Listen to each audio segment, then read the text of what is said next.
Christmas. A time for family, love, laughter, and sometimes, manipulation.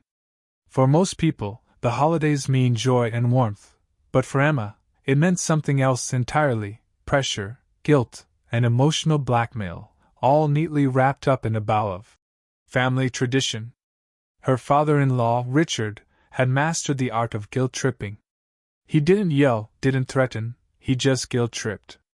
Every word, every sigh, every carefully timed "Your mother misses you" felt like a dagger dipped in obligation.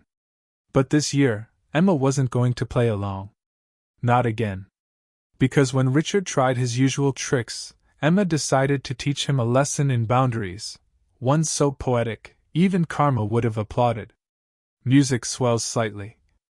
This isn't just a story about a family feud. It's a story about standing your ground when guilt is used as a weapon, and turning emotional manipulation into poetic justice. If you've ever had someone try to guilt you into doing something, just because it made them feel better, then you're going to love what happens next. Hit that like button, subscribe if you're new here, and get ready for one of the most satisfying petty revenge stories you'll hear all week. Because when one woman decided to stop letting her father-in-law control her holidays, she didn't just say no. She said it in a way he'd never forget. Emma and her husband, Jason, lived over 10 hours away from their hometown in Texas. It wasn't by choice. Jason's work as a contractor had taken them far, and though the job paid well, it came with one major downside: no real vacation time. If Jason took more than a few days off, he'd lose his full-time status.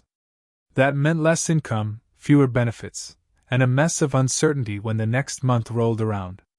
So when Christmas came near that year, it wasn't a question of wanting to visit family, it was a question of being able to.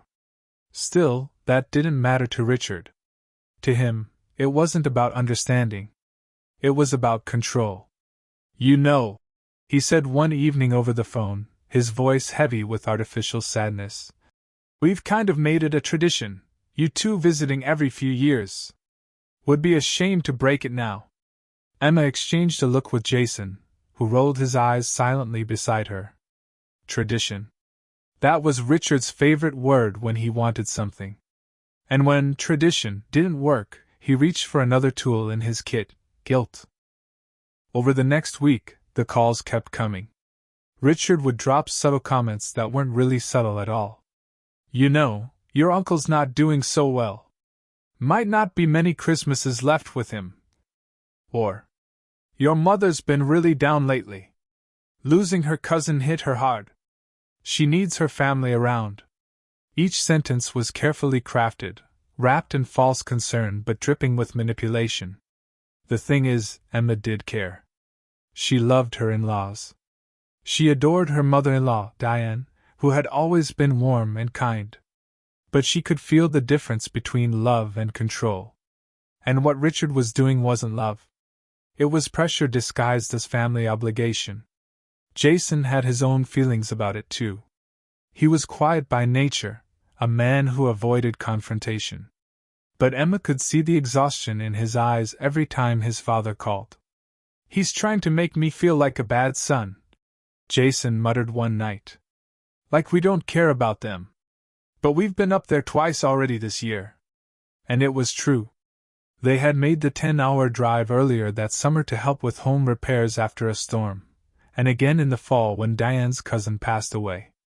But apparently, none of that counted in Richard's book. It was one Thursday night when the final straw hit. Emma was folding laundry, half listening as Jason took another call from his dad in the kitchen. The tone was calm at first, then, slowly, Richard's voice rose. "So that's it then? You're just skipping Christmas this year?" Jason rubbed his forehead, clearly trying to keep his patience. "Dad, it's not like that. I only get 2 days off.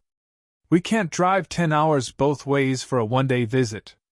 "Well," Richard interrupted, his voice tightening, "I guess family doesn't mean as much to you as it used to." Emma froze mid-fold. That line, that was his favorite. The one he knew would sting. She heard Jason sigh, defeated. and something in her snapped.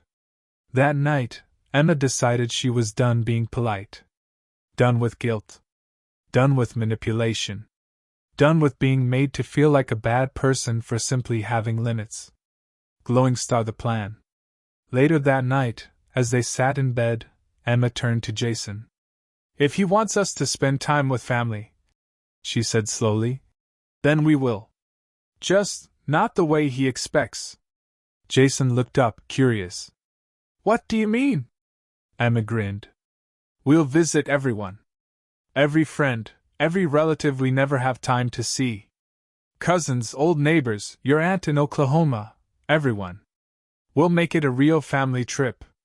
That way, we can tell him he was right. We're spending Christmas with family." Jason laughed, the kind of laugh that comes when frustration finally turns into empowerment. "You're evil," he said, smiling. "No," Emma replied softly. "Just done." Over the next few days, Emma started making calls. She booked flights, looked into rental cars, and started piecing together a travel plan that would take them all over the region, but very little of it would involve Richard's house. She even decided to rent a car when they arrived because she could already imagine Richard's excuses. "Oh, the car's in the shop." Or, "We'll drive you where we think you need to go." Not this time. By the weekend, the itinerary was set.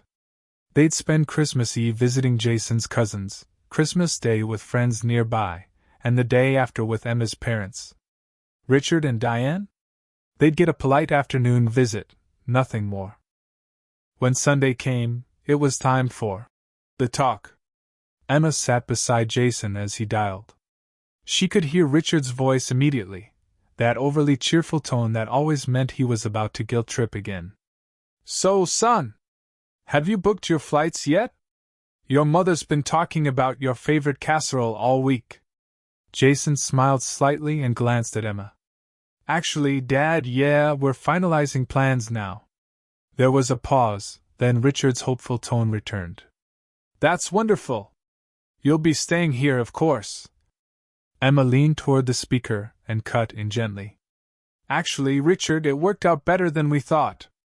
We realized we can use this trip to see everyone we've missed, old friends, extended family, even your cousins in Dallas. We're so excited." Silence. A thick, heavy silence filled the line. Richard's voice finally returned, flatter this time. "Oh, I see. So you won't be here the whole time?" Emma smiled to herself. "We'll definitely stop by, of course. But it's been years since we've seen everyone else. You were right, the holidays are for family, and we have so much family to catch up with." Richard mumbled something polite, but his tone said everything. He'd realized what she'd done. For the first time, his guilt trip had backfired. The visit itself went perfectly. Every relative they saw welcomed them with open arms, grateful, surprised, happy. Meanwhile, Richard spent most of Christmas Day sulking, quietly stewing over the fact that he'd lost control. He tried one last jab when they stopped by his house. "Well, I guess we're lucky you managed to squeeze us in," he said with a tight smile. Emma just smiled back sweetly. "Of course, Richard. We wouldn't miss it. But you were right, it's important to see everyone." He had no comeback. And that was the sweetest revenge of all. In the end, Emma didn't yell, didn't fight, didn't argue. She just reclaimed control of her own time, and left Richard with nothing to manipulate. That's what real petty revenge looks like. Not destruction. Just peace, on your terms. Some people think guilt is love. They think making you feel bad means you'll care more. But here's the truth, guilt is control disguised as concern. Emma's story is a reminder that family doesn't mean letting yourself be emotionally manipulated. It means mutual respect, and knowing when to draw your line in the sand. Sometimes, the best revenge isn't loud. It's quiet, calm, powerful. And it feels a lot like freedom. If this story gave you chills or reminded you of someone who always tries to guilt you into things, hit that like button. Tell us in the comments, Have you ever been guilt-tripped by family, and how did you deal with it? And don't forget to subscribe for more true stories of revenge, karma, and poetic justice every week. Because sometimes, the best way to get even is to simply live your life on your own terms.